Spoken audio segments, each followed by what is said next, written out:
Hello everybody, my name is Luke Marr and this is Hotlu Mode, and today on Hotlu Mode we are going to be talking about Gucci and Prada. I'm going to be talking about both of the shows individually. I think that both of the shows were just good run-of-the-mill Gucci and Prada shows, so there's not all that much for me personally to dissect in the actual show. So I thought, why not discuss Prada and Gucci and where they're at in the fashion industry, what went wrong, what's going on with them. So yeah, that's what we're gonna be doing. Before we get into the actual video, if you guys want a place to talk about fashion and luxury fashion in a fun, sassy, bitchy, enjoyable way, this is the channel for you, so you can hit the subscribe button. And if you like these kinds of videos where I review or just talk about fashion brands in general, you can also hit the like button, because then I know to do that and I will do it more. But let's get into the actual discussion. First off is Gucci. The first things first, we have to address the show. There was a lot of cultural appropriation within the show. There was the Dastar, which is a Sikh headscarf or head wrapping that was put on multiple models. There were both Asian models and white models that wore it, but there was no Sikh people, and Sikh people normally are of darker and brown skin. So I was wondering why there was no visibility for the Sikh community, but you're gonna use their head wraps. Alessandro, honey, you are the millennial queen, you're selling like hotcakes, you know that you should be putting a very diverse runway out, and it was not diverse at all. Yeah, there were some very pasty Asians in there, but there were a few black girls.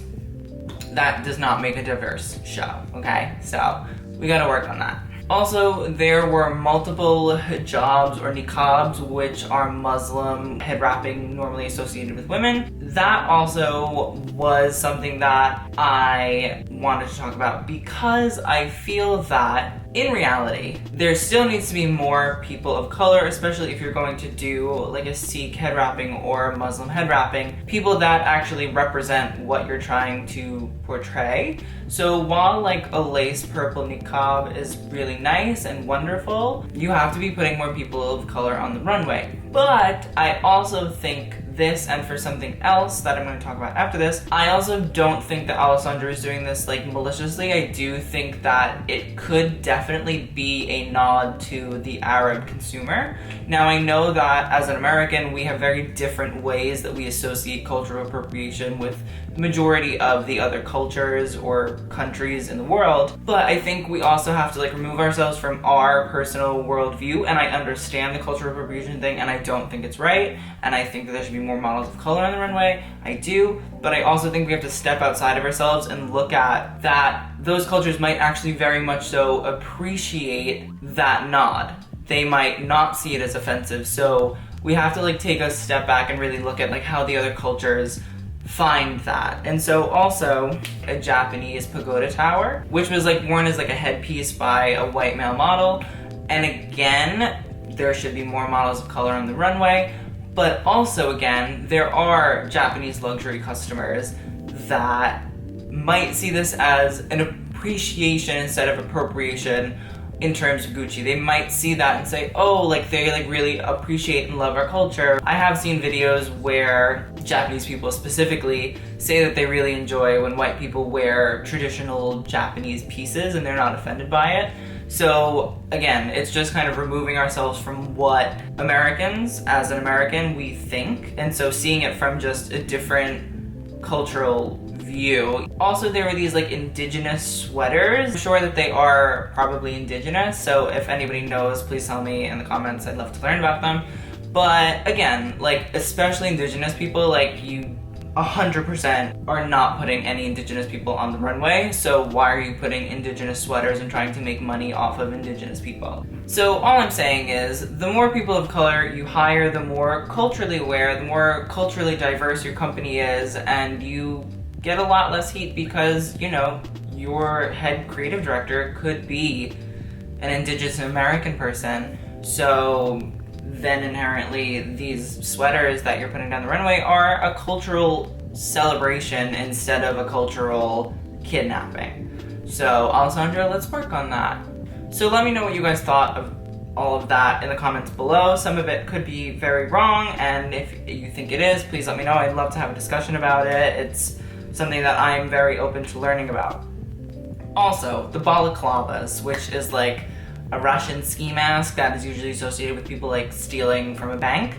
It was seen at Calvin Klein and at Gucci, and I'm wondering like who is selling the trends, or who's like the stylist that picked out balaclavas at the thrift store and was like, we should do these, like, oh god, okay. I mean, they're both great, like, you know, but it's just interesting that two of the most hyped up designers had the same ideas. Very interesting. Also, again, the collection was not really crazy different or interesting. It did have really beautiful pieces. Obviously, like, it's Alessandro's aesthetic. Like, I have no reason to even say that he should change it. If it's selling and it's working, why would we change something? If it's not broke, don't fix it. So I think that the smartest thing he did was have those little severed heads and the baby dragon and the snake and all those kinds of things, because it gave it social media buzz. It was not an inherently buzzy collection that was so great based on the collection, but it was great in terms of the ability to market. So I find that the social media aspect really is very calculated by Alessandro. He's very smart. And again, like, he's not gonna change the aesthetic because it's working, and I really appreciate that, and that's kind of why I don't want to talk about the collections, because obviously there are really great pieces in the collection that we could talk about, but I think it's interesting to look at Alessandro's collections culturally because they are very interesting. But overall, I thought it was a good collection. Yes, you can say it's as boring because you've seen it already, but brands don't need to be putting out different aesthetics and different collections that are crazy amped up all the time if it's working financially and aesthetically for the brand. And that's how I feel. Next up, let's talk about Prada. So Prada was in like a really bad standstill. Like, before the internet, Prada was the chic de la chic. Everybody knew about Prada. Prada was like the fashion brand. Like, it was for fashion people. Like, it understood, it created the trends. But I think when social media came around, it really lost its message of who it was. Like, the new generation really was never educated on who Prada was or what Gucci and Prada did. So I think it was very much so lost. I think also the really slow taking to social media and the internet, which is very true on Prada's part, was something that really hindered the brand as well, because nobody really understood it or nobody really got it. So it was like, why would I shop online there when, like, I just don't get it? But I think that the last men's show really kind of restarted Prada a little bit. I think somebody knew, or somebody had a really great idea where they kind of brought back the Prada logo, and they really created these very simple yet logoed Prada tracksuits, like made out of like the iconic Prada nylon. You had the sneakers, you had the bucket hats, you just had like the full shirt, jacket, pant, nylon situation going on, and I think it was very smart. It was Instagrammable.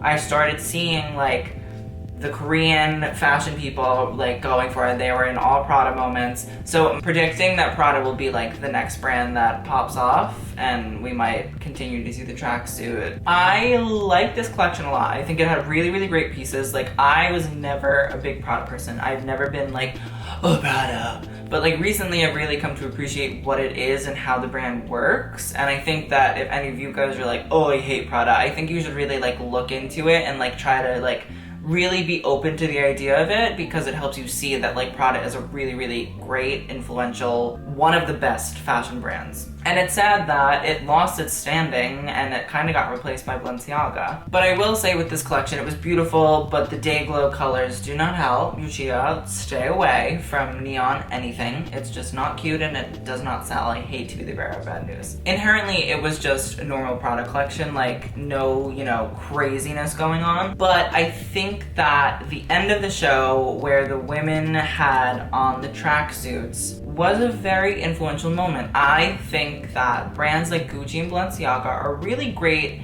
because they have an influence on the mainstream market. And when you have an influence on the mainstream market, that means that you can sell whatever you want. Reference my Trisha fucking Paytas video.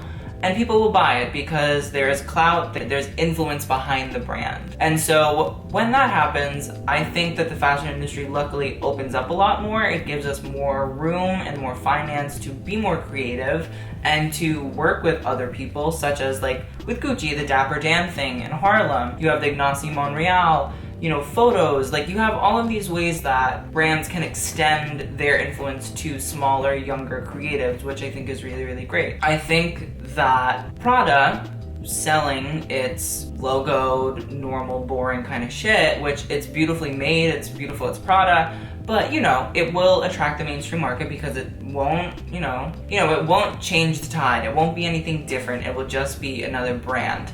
But that will allow Prada to kind of rise to fame in the fashion industry because it will have more finances, it will have more influence, both among the fashion people, but also the mainstream. So I think you should really get ready to see Prada making a super, super, super, super, super duper comeback. Also, I just think, again, the whole Prada never reaching out to the younger generation. I also think that if a lot of young people understood who Gucci and Prada was, there would be so much more love for Prada as a brand. I think that the lack of education on her is a very big part of why the brand has not done so well social media wise. If they were to make her like the DVF of Italy, like her shit would pop off. Like young fashion women would like fall in love with her, they would love Prada, it would like be such a thing. It would be like Phoebe Philo at Celine, but for some reason she just has not got the press that she needed, and we need to work on that. So with that, that is the end of the video. Let me know what you guys thought of all of these little fashion conspiracy theories in the comments below. These are just thoughts that I had about the collections because, you know, they were very run-of-the-mill, they were very ordinary, which is fine for both brands. It's just sometimes you don't always have to talk about the collection. So again, thank you guys so much for watching. I'll see you guys on the next video, and TTYL.